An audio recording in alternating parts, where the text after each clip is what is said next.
Réinventer l'éducation. Learning World, en association avec WISE, une initiative de Qatar Foundation. Une étude récente de l'Association internationale pour l'évaluation de la réussite éducative a pointé une diminution significative des connaissances en éducation civique chez les étudiants de certains pays. Pourtant, il est vital de comprendre comment fonctionne la société civile et comment elle soutient la démocratie. Pour renverser cette tendance, plusieurs approches sont explorées. Prenons l'exemple de la simulation des Nations Unies. À travers des jeux de rôle où ils se transforment en diplomates représentant un pays ou une ONG, les adolescents expérimentent le débat sur des sujets épineux et explorent des questions politiques difficiles. Ils en apprennent plus aussi sur l'actualité, les relations internationales, la diplomatie et l'agenda des Nations Unies en essayant de formuler des solutions aux problèmes du monde. Nous sommes allés à Lyon, en France, pour observer comment cela fonctionne.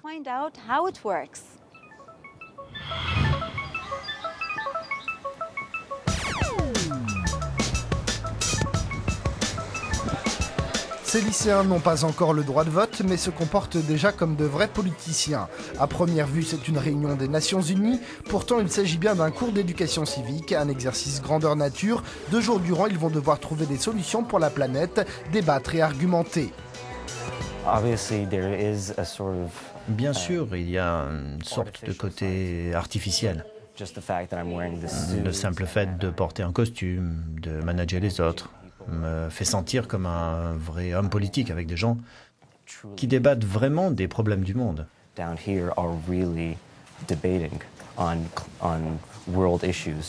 Au programme, la guerre civile en Syrie et la crise en Corée du Nord. Les jeunes doivent se fondre dans la peau des ambassadeurs. Matisse est australien et représente la Chine, une fonction délicate.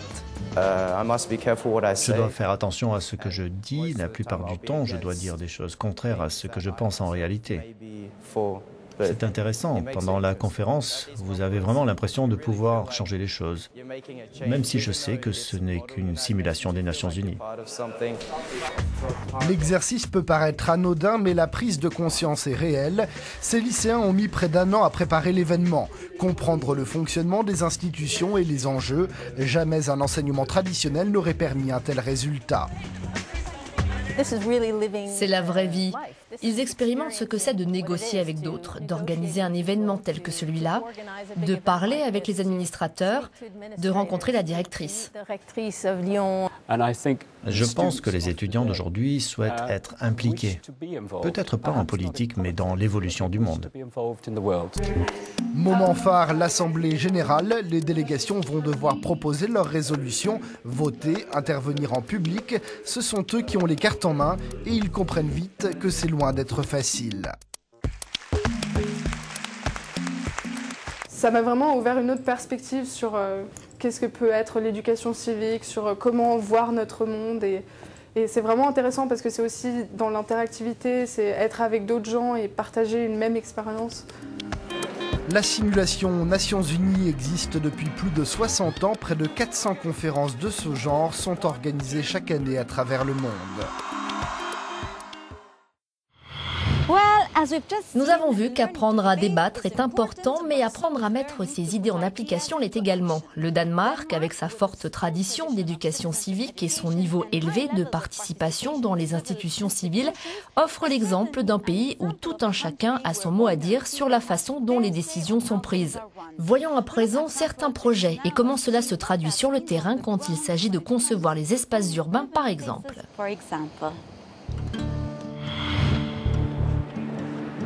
Ces 40 dernières années, le Danemark a entrepris des efforts considérables pour mettre en pratique un modèle de communauté orienté sur la citoyenneté. Les Danois apprennent à intervenir sur ce à quoi les villes devraient ressembler à l'avenir. Vinterbadbryggen est un club de natation d'hiver, longtemps dépourvu d'infrastructures. Un groupe de citoyens a trouvé le lieu et l'argent nécessaires pour réaliser une partie de leur rêve, l'extension du bassin du port de Copenhague avec des saunas, un café et des infrastructures pour les baignades qui puissent servir aussi bien en été qu'en hiver. Ces personnes ont fait une demande à la communauté. Ils se sont assis, ont discuté et ont enregistré de plus en plus de membres. Ensuite, ils ont demandé à la municipalité, pouvons-nous utiliser cet endroit pour les baignades en hiver? Et on leur a répondu oui.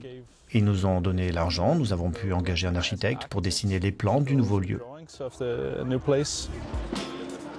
Autre projet en cours dans l'est de Copenhague. L'année dernière, plus de 4000 habitants ont travaillé ensemble pour concevoir le futur premier quartier de la ville avec une insistance sur l'adaptation innovante au climat. Des ateliers et des réunions publiques ont permis de s'assurer que le projet répond aux vrais besoins de ceux qui habitent dans cette zone. Cela signifie quel est votre rêve? Et c'est la question que nous avons l'habitude de poser aux citoyens. C'est un bienvenu pour entamer une discussion. Quel est votre rêve? Comment nous pouvons vous aider? Au Danemark, chacun peut participer à ces réunions démocratiques. Même les plus jeunes peuvent faire des suggestions pour des aires de jeu, par exemple. Le meilleur exemple pourrait être le nouveau centre culturel construit pour les enfants, les jeunes et les parents dans le sud de la capitale. Parmi les nombreuses activités, ils peuvent notamment en apprendre davantage dans le domaine de l'architecture. Il est très important de leur donner des outils et des mots pour qu'ils puissent prendre part aux discussions. Parce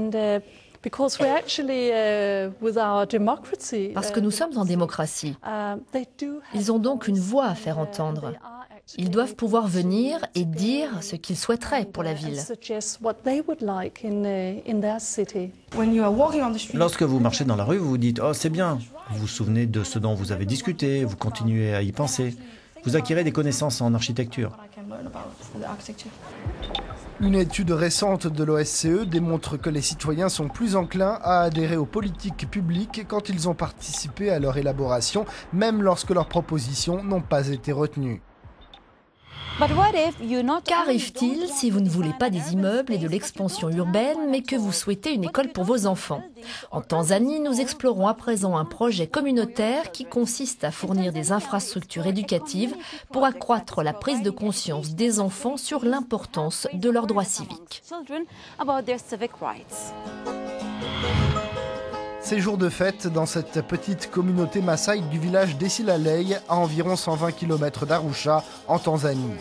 2 nouvelles salles de classe vont ouvrir dans l'école primaire de Laiboni et les enfants vont pouvoir les utiliser dès aujourd'hui.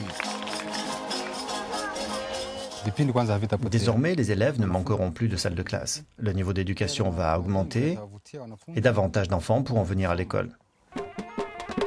Il y a 150 élèves dans cette école. Grâce à ce nouveau bâtiment, le directeur espère atteindre 200 élèves l'an prochain. Le président du comité de l'école explique qu'ils recevront notamment un enseignement d'éducation civique. Les enfants vont apprendre leurs droits et la façon de les faire valoir. Ces enfants qui auront la chance d'apprendre à l'école cette matière difficile qu'est l'éducation civique pourront aider leurs parents à l'avenir.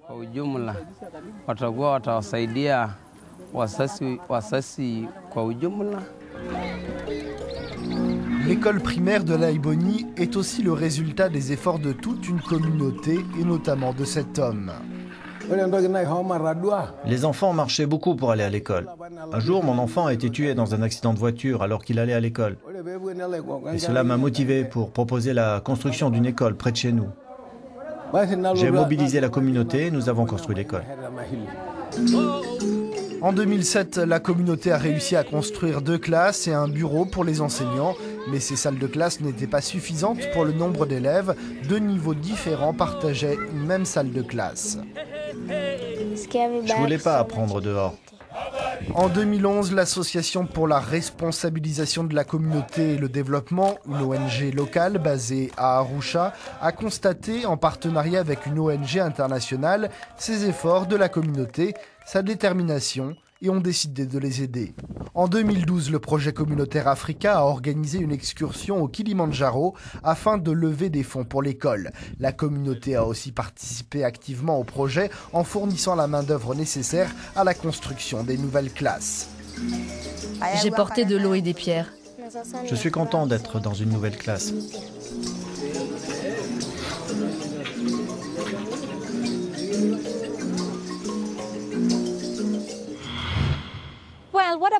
Et vous, avez-vous eu des cours d'éducation civique à l'école? Si oui, qu'avez-vous appris? Beaucoup ou pas? Faites-nous connaître votre expérience. À bientôt. Learning World, en association avec WISE, une initiative de Qatar Foundation.